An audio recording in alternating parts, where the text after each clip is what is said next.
అందరికీ నమస్కారం.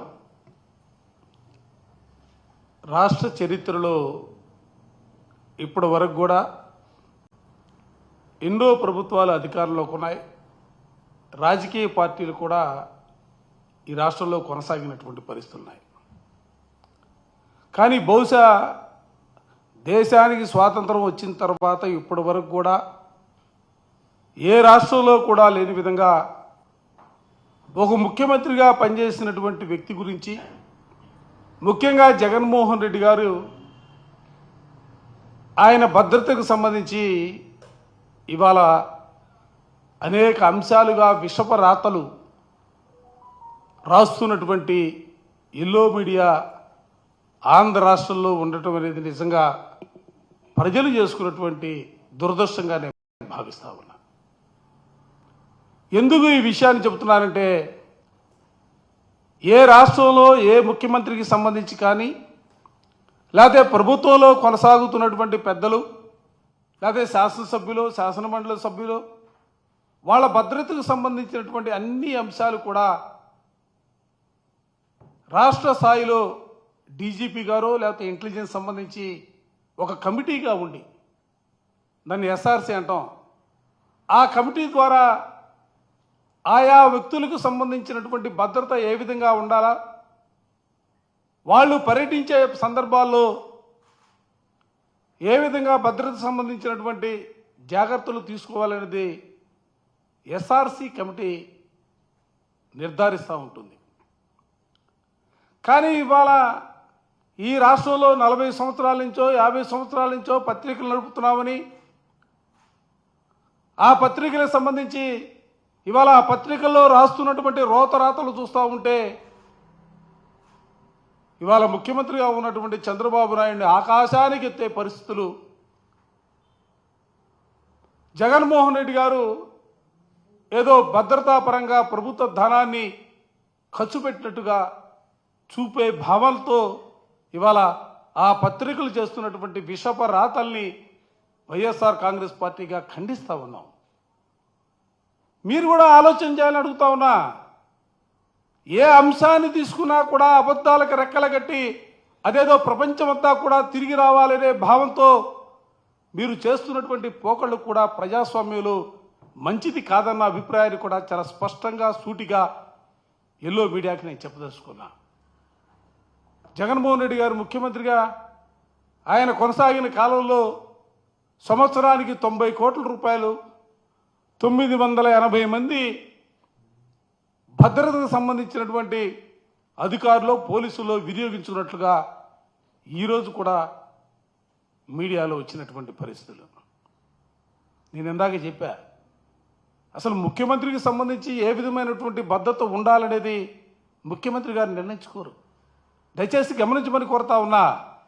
ముఖ్యమంత్రి గారికి సంబంధించినటువంటి భద్రతని రాష్ట్ర పోలీసు విభాగం, ఇంటెలిజెన్స్ విభాగం ఒక కమిటీగా, ఎస్ఆర్సీ కమిటీగా ఉండి, ఆ కమిటీ ద్వారా ప్రజాబలం కలిగినటువంటి నాయకులు ప్రజల్లోకి వెళ్లే పరిస్థితుల్లో వాళ్ళకి ఏ విధమైనటువంటి భద్రత కల్పించాలనే ఆలోచనలే కాబట్టి సిఫార్సు చేస్తే వ్యవస్థలు భద్రతని సమకూరుస్తూ ఉంటారు. కానీ ఏమీ లేవు. చంద్రబాబు నాయుడు గొప్పవాడుగా, చంద్రబాబుని నిరాడంబరుడుగా, చంద్రబాబు అసలు భద్రతే వాడుకోని విధంగా కేవలం 121 మంది భద్రతా సిబ్బంది ఆయనకు ఉన్నట్టుగా ఇవాళ కథనాలతో ప్రజల్ని మభ్యపెట్టడానికి చేస్తున్నటువంటి ప్రయత్నాలు. ఇవాళ వాస్తవానికి వెళితే ఇవాళ ఆ రోజున జగన్మోహన్ రెడ్డి గారికి ఉన్నటువంటి సెక్యూరిటీ మనం కూడా ఆలోచిద్దాం. ఇది ఏదో వైఎస్ఆర్ కాంగ్రెస్ పార్టీగా నేను మాట్లాడుతున్నటువంటి మాటలు కాదు. 5 సంవత్సరాల పాటు ఈ రాష్ట్రంలో ఎస్ఆర్సీ కమిటీ చేసినటువంటి సిఫార్సుల మేరకు జగన్మోహన్ రెడ్డి గారికి భద్రత కల్పించినటువంటి అంశాలు ఇవన్నీ కూడా ప్రభుత్వం దగ్గర రికార్డ్స్ ఉంటాయి. నేను చెబుతానో మరోడు చెబుతానో ఆ అంకెలు తారుమారు కావు. ఇవాళ అధికారంలో ఉన్నటువంటి కూటమి ప్రభుత్వ నేతలకు కూడా చెప్తా ఉన్నా, మీరు వెరిఫై చేసుకోండి. 5 సంవత్సరాల కాలంలో ఆయన రెగ్యులర్గా ఆయన సెక్యూరిటీ సంబంధించి సివిల్ పోలీసులు సిఐ కానీ ఎస్ఐలు కానీ మొత్తం కలిపితే 18 మంది ఆయనకి భద్రత ఉండేది. ఆర్మడ్ రిజర్వ్డ్ సంబంధించి 33 మంది కాపలా కాస్తా ఉండేవాళ్ళు.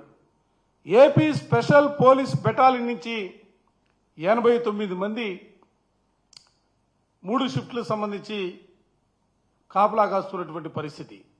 సీఎం గారు బయటికి వెళ్ళినప్పుడు సహజంగా ఆక్టోపస్ నుంచి 13 మంది స్పెషల్ సెక్యూరిటీగా వాళ్ళు సీఎం గారిని ఫాలో అయ్యే పరిస్థితులు.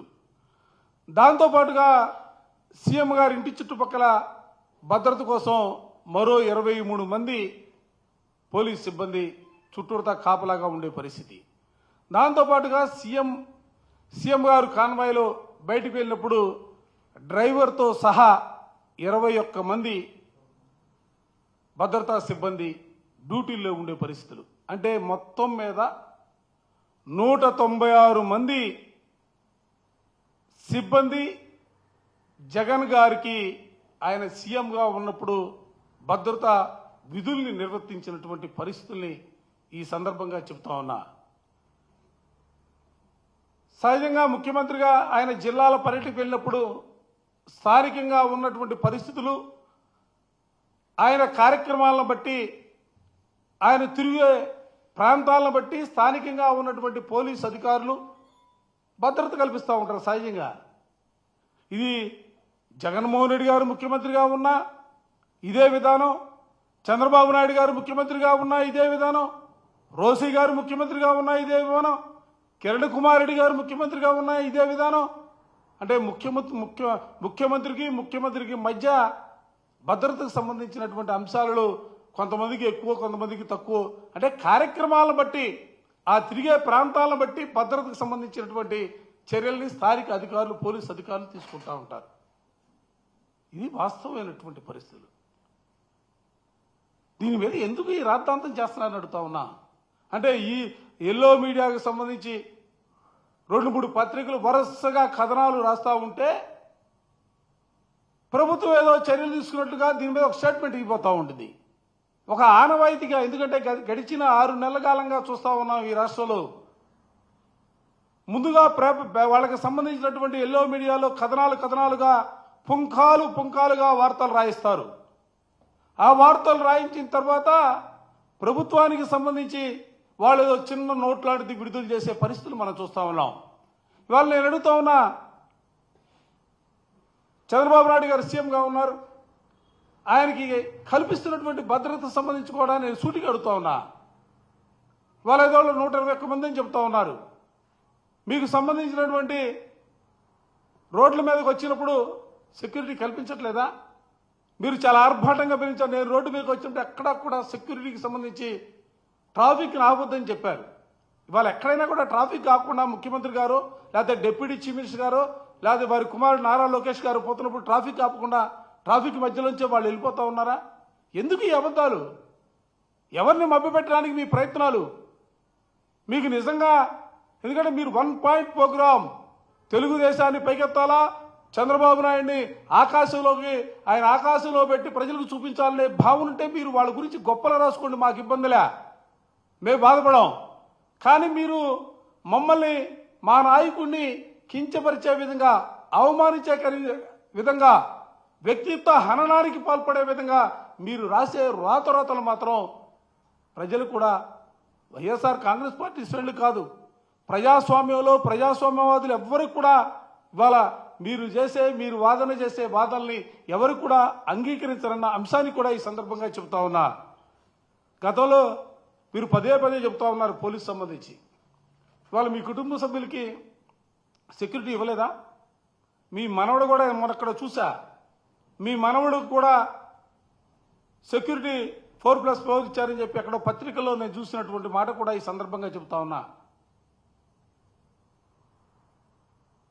ఇవన్నీ కూడా పక్కన పెట్టి ఇవాళ మీరు ఈ అబద్ధపు ప్రచారంతో వ్యక్తిత్వ హనానికి జగన్మోహన్ రెడ్డి గారిని ఏదో కించపరచాలా, ప్రభుత్వ ధనం దుర్వినియోగం చేశారనే భావన కల్పించాలనే భావంతో దయచేసి మీరు ముందుకు సాగొద్దని చెప్తా ఉన్నా. ఇవాళ ప్రజలు అడుగుతున్నారయ్యా, నువ్వు ఎన్నికల మేనిఫెస్టోలో ఏం చెప్పావో ఆ అంశాలని అమలు చేయమని చెప్పి అడుగుతా ఉన్నారు. సూపర్ 6 అన్నావు, ఆ సూపర్ 6 ఎట్టిపోయిందో తెలియనటువంటి పరిస్థితులు. ఇవాళ రైతాంగానికి సంబంధించి ఇవాళ పండినటువంటి పంటలకు గిట్టుబాటు ధర లేనటువంటి పరిస్థితుల్లో ధాన్యం రోడ్లపై పోసుకుంటా ఉన్నారు. కాటన్ ఎక్కడమ్మాలో తెలియకుండా అయోమయ పరిస్థితుల్లో రైతాంగం ఒక పక్క ఉంది. మరో పక్క ప్రజలపైన భారం మోపే విధంగా విద్యుత్ ఛార్జీలు 15,500 కోట్ల విద్యుత్ భారాన్ని ఇవాళ మోపుతున్నటువంటి పరిస్థితులు ఉన్నాయి. పిల్లలకి ఫీజులు లేవు, మహిళలకి ఒక్క సంక్షేమ పథకం కూడా లేనటువంటి పరిస్థితులు ఇవాళ రాష్ట్రంలో ఉంటే వీటన్నిటిని కూడా పక్కదారి పట్టించాలా?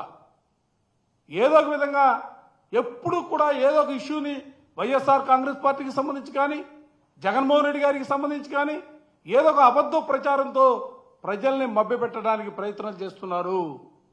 దయచేసి నేను చెప్తా ఉన్నా, మీరు వీటి మీద కాదు దృష్టి సారించాల్సింది. ఇవాళ ప్రజలందరూ కూడా ఇబ్బందుల్లో ఉన్నారు, మీ వైపు ఆశగా చూస్తా ఉన్నారు.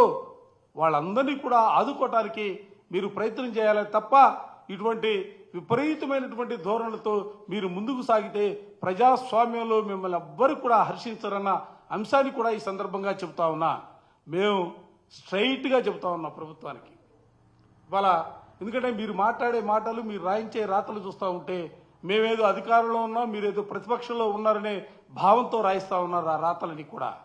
నేను సూటిగా అడుగుతా ఉన్నా, అధికారంలో మీరున్నారు, మీ దగ్గర అన్ని కూడా రికార్డ్స్ ఉన్నాయి. రికార్డ్స్ బయట పెట్టండి. 2014 నుంచి 19 వరకు కూడా చంద్రబాబు నాయుడు గారి కుటుంబానికి కానీ, చంద్రబాబు నాయుడు గారికి కానీ ఆయనకు ఉపయోగించినటువంటి భద్రతా సిబ్బంది ఎంత సంఖ్యలో ఉన్నారో ఆ లిస్టు బయట పెట్టండి. 2019 నుంచి 24 వరకు కూడా జగన్మోహన్ రెడ్డి గారికి సంబంధించి ముఖ్యమంత్రిగా ఆయనకి ఇస్తున్నటువంటి భద్రతకి సంబంధించినటువంటి వాస్తవాలు లెక్కల రూపంలో బయట పెట్టండి. అదేవిధంగా 24 తర్వాత గడిచిన 6 నెలలుగా ఈ రాష్ట్రంలో మీరు అధికారంలో ఉన్న తర్వాత ఈ రాష్ట్రంలో మీరు ఇప్పటి వరకు కూడా వినియోగించుకున్నటువంటి భద్రతని మీ దగ్గర లెక్కలు ఉన్నాయి కదా, ఆ లెక్కలు బయట పెట్టమని అడుగుతా ఉన్నాం. మేమేదో రాజకీయ కోణంలో మీ మీద విమర్శలు చేయాలనే ఆలోచనతో మాట్లాడతలా. మీరు అబద్ధాలు చెబుతూ ఉంటే మేము నిజాలు చెప్పే పరిస్థితి. ఆ నిజాలు ఎందుకంటే మీ దగ్గర కూడా రికార్డ్స్ ఉంటాయి కాబట్టి ఆ రికార్డ్స్ అన్ని కూడా బయట పెట్టాలని చెప్పి వైఎస్ఆర్ కాంగ్రెస్ పార్టీగా మేము ప్రభుత్వాన్ని డిమాండ్ చేస్తా ఉన్నాం. ఎప్పటికైనా కూడా ఆ ఎల్లో మీడియాకు సంబంధించినటువంటి పత్రికలకు కూడా నేను మనవి చేస్తా ఉన్నాను. ఎందుకంటే పత్రికలంటే గౌరవం ఉన్నటువంటి వ్యవస్థలో, ఈ వ్యవస్థలో వైఎస్ఆర్ కాంగ్రెస్ పార్టీగా మీరు ప్రజాస్వామ్యాన్ని పరిరక్షించడానికి ప్రయత్నం చేయాలా? ఈ ప్రజాస్వామ్య పరిరక్షణలో ప్రజలకి ప్రభుత్వానికి వారధులుగా ప్రభుత్వం మంచి చేస్తే ప్రజలకి అందే విధంగా చేయాలా?